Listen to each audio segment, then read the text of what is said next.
Welcome back to the Cardboard Candy Bar. I'm your host, Sad Bonsley. Before we get started, I need to address some comments from the last video. First, I want to make it very clear that Fahrenheit is also wrong. Hashtag Kelvin for life. Second, Magikarp is alive and well, if a bit wrinkly. He's also looking for a new home, so let me know if you'd like to adopt him, and I'll get him graded and slabbed and sent your way. Now, what we're all here for, grading this base set Charizard. Sorry, I don't have a first edition, but I made this sticker for fun. So there's that. I'll include that with the Magikarp if you want. All right, before we get started, let's look at the tools that I'll be using. I spent several days working on a revised grading rubric that makes more sense than most of what I've seen elsewhere. And if you're wondering why it's holographic, it's because I was making stickers and forgot to change the printer settings. Gotta love that. So I'll be using that to guide the grading process. And then I also made a centering guide out of some clear sticker paper and a cut up DS1 carrot case. Janky, I know, but you can actually get nice ones on Amazon for about $10, but as you can tell from the production value of these videos, my budget is extremely constrained, thus the DIY. So the centering guide will help us see any variances in the borders of the card. The only other things you really need, let's see here, are good lighting, which we've got right now thanks to some sunlight coming in, and good eyesight. One day I'll get a nice loupe or magnifying glass, but for now I'll rely on my built-in ocular scans. With that, let's begin. So, on the front of the card, and yes, I did remove this from the sleeve so that we can look at it clearly as I proceed to drop it on the mat. Alright, so let's look at the front of this. We've got some noticeable scratches on the hollow. And it's not just one or two either. This is scuffing from being removed from sleeves over the years. Some imperfections. It looks like it might have even been played once or twice. So that's fairly significant. From far away, looks pretty good. In certain angles, the lighting doesn't really catch them, but at other angles, yeah, it's pretty noticeable. There's a few down here in the corner, and then you just have the much lighter ones off to the left there. Okay. As for the rest of the card, there's definitely some slight scratches on the front there.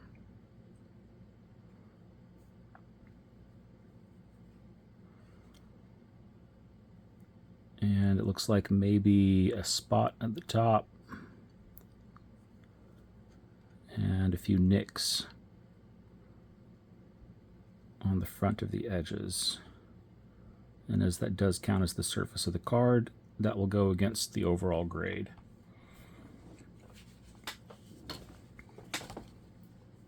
So set that down. Consult our grading guide. Here's the weight if anybody's interested.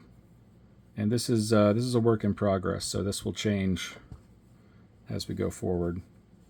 But for the front, we're looking for several small to medium scratches, scuffs.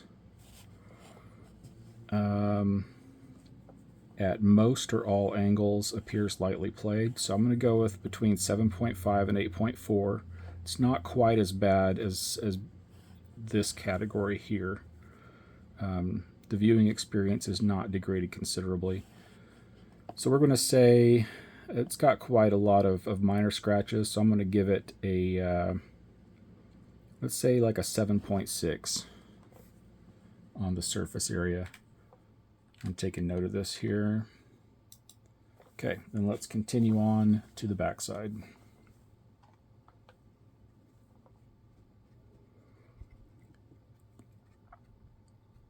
Backside looks fairly clean except for the edges. There's a little bit of lightening along the bottom there that you can see.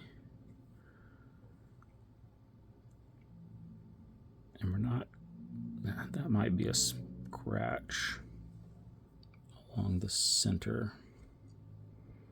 Yeah, looks like there might be a small scratch there and some spots. And then of course the edges and corners on the back are noticeably blemished. Okay, so carefully set that down. Consult the grading guide.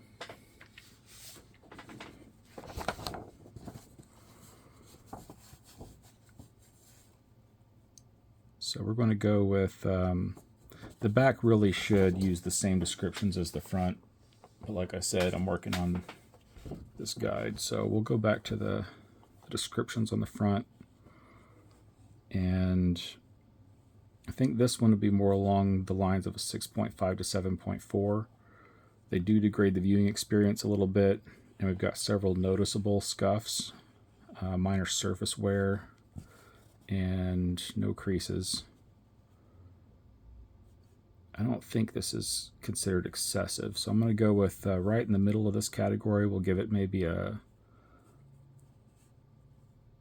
we'll say a 7.0. And this is the interesting thing about grading, is it does require a little bit of discretion. That grading guide is going to get more and more specific the more cards I grade. For now, we're just kind of taking a look and doing the best we can. So let's look at the flatness. This is a little bit bent.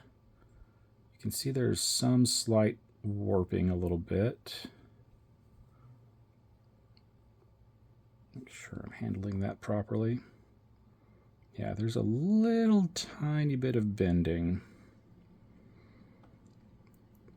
It's actually kind of hard to pick up. Looks more noticeable at different angles. We can, of course, place this on an extremely flat surface and kind of get an idea. There you go. Just a little, and it's not going to focus, of course. But yeah, there's just the slightest bit of bend to that. Okay.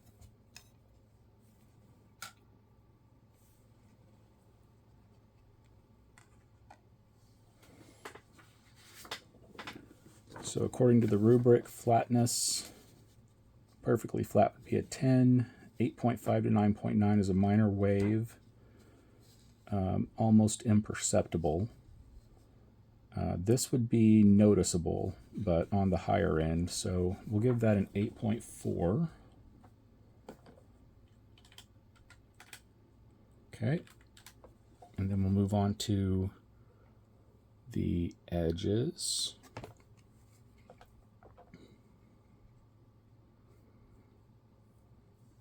It's very difficult to get this to focus on the edges there, but you can see they're not in great shape.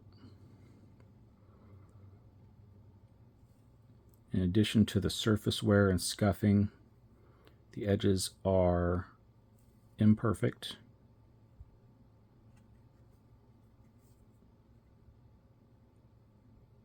Definitely you can tell this is a almost 30-year-old card.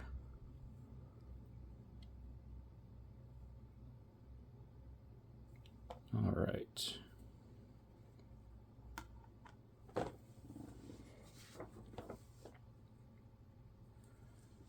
So looking at our rubric, we have significant rounding, chipping, or fraying.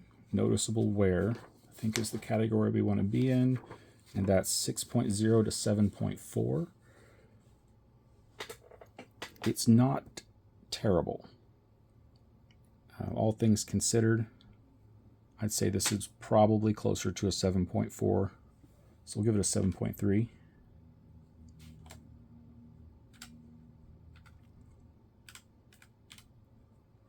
And lastly, we have centering. This one's going to be a little bit more involved.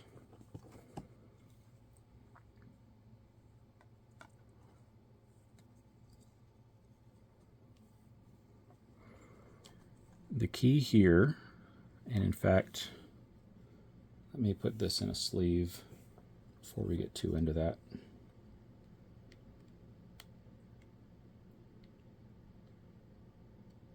We don't want to unnecessarily scratch it up any more than it already is.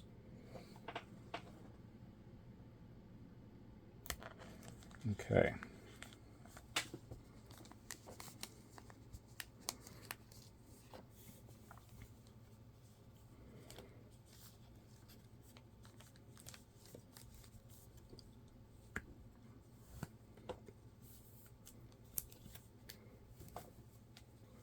There we go.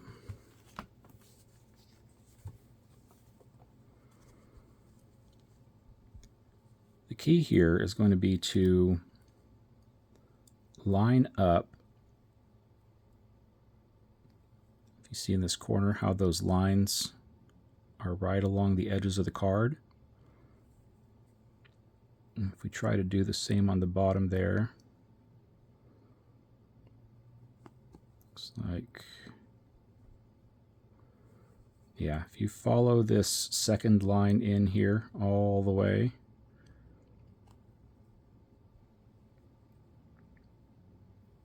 and look along the top, that's a very square card. If you look along the sides, it doesn't quite fill up to that line, but the distance from it is consistent. So yeah, this is very square, doesn't have any skewing to the shape. Now we can check the distance from the border of the card. If we line up that line, we can see if that's a 1, then we have about a 4.5, 1 to 4.5 on the thickness of that right side. Do the same thing on the left. Here we go. You can see this is a 1, and it goes to just about a 4.5. Let's try that again. There we go. Oh, hold on. There. Yeah. Right here you can see that's about a 4.5. So the two sides on the left and right are almost exact. They are identical. Let's try the top and bottom now. I'll line up that one line. Looks like the top goes almost exactly to a 5, maybe. Oh, hold on, that's not.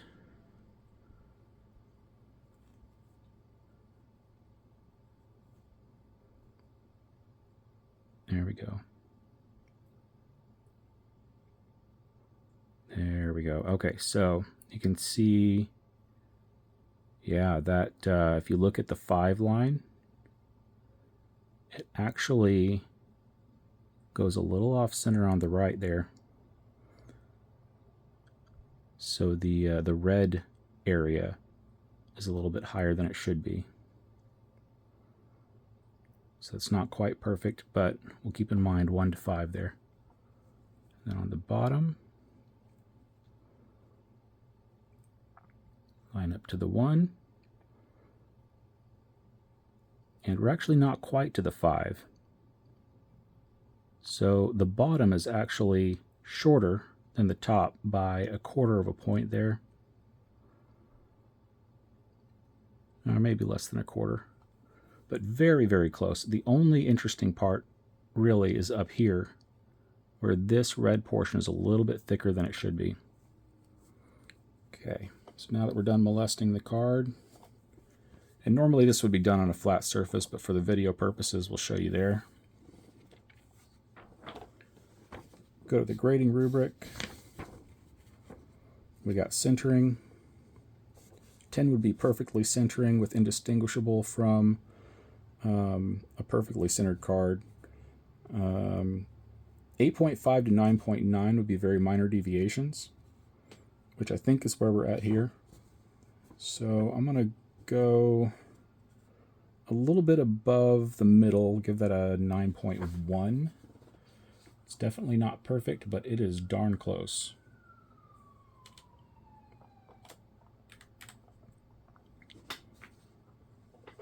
All right, so let me show you how we are doing the calculations here.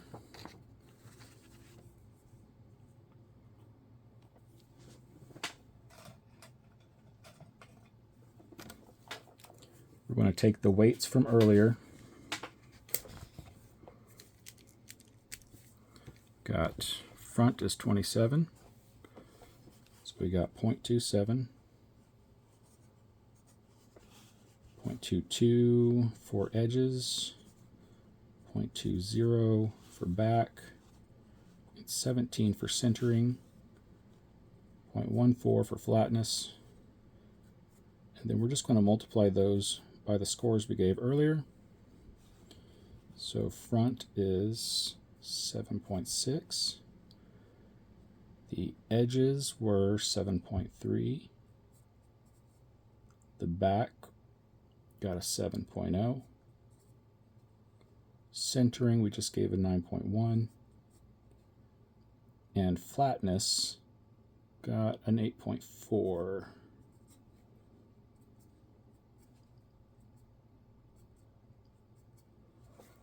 Okay.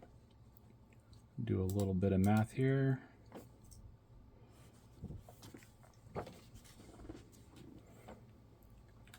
.27 times 7.6, we get 2.052.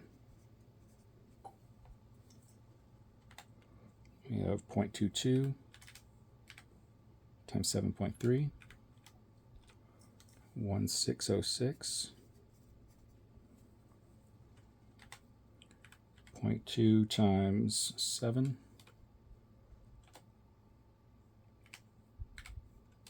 we get 1.4.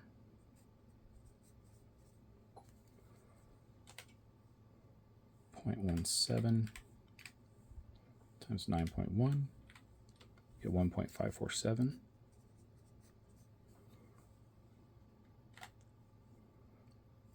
Then 0.14 times 8.4 is 1.176.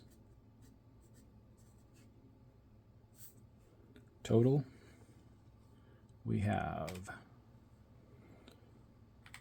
0.547, 0.4, 606, 2052, 7.781. And that is your total score. So we would give this a 7.8. Now I realize this is different from PSA, different from CGC. It is the way that I like to grade cards. I find it more holistic, find it a little bit more technical, and that's not a bad grade. It also means that this is slightly better than the fake PSA score I gave it of 7, but not too far off. All right, that's the grading portion. I have decided to try and keep things a little more interesting here by opening up a pack of the day with all these grading videos that I may or may not be making in the future. So we'll think of this as a reward for making it through the video, something to look forward to. Today's pack of the day is from the Starbirth set. This is a Sword and Shield era pack from 2022. In English, the equivalent would be Brilliant Stars. This is an awesome set with some of my favorite Pokemon like Whimsicott, Arceus, and my absolute favorite Pokemon of all time, Bidoof, but only in the golden version, of course. The chase cards we're looking for in this set are what I call the Orbital Arceus V Secret Rare, where you can see him like floating above the earth. There's the Golden Arceus V Star and the Charizard V Secret Rare with the Venusaur on it. Obviously a ton of great cards even if we don't pull those, but let's see what we get. Now, to be completely clear here, I did weigh these packs. I think this is a heavy one, so there's no guarantee ever what you're going to get, but I'm hoping that I can maximize the possibility of getting something good. Let's see if that works or not. Yeah, those tear tabs are terrible.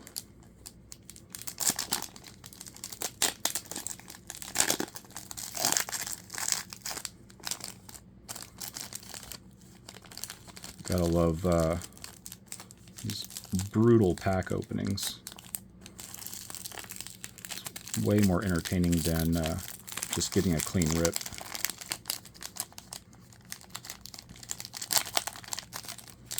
That does not want to come out of there. There we go.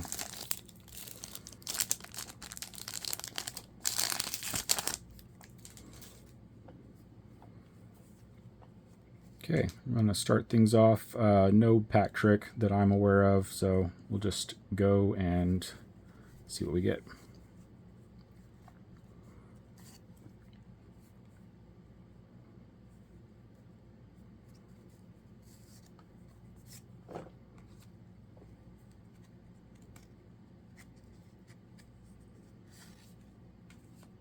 There's our uncommon. And our rare is also an uncommon. So, word to the wise, weighing your packs doesn't guarantee hits. Remember that. There you have it. So, be sure to check out the next video. I'm planning to open my absolute favorite set of all time, V-Star Universe. Like and subscribe if it suits your fancy, and I'll see you in the next one.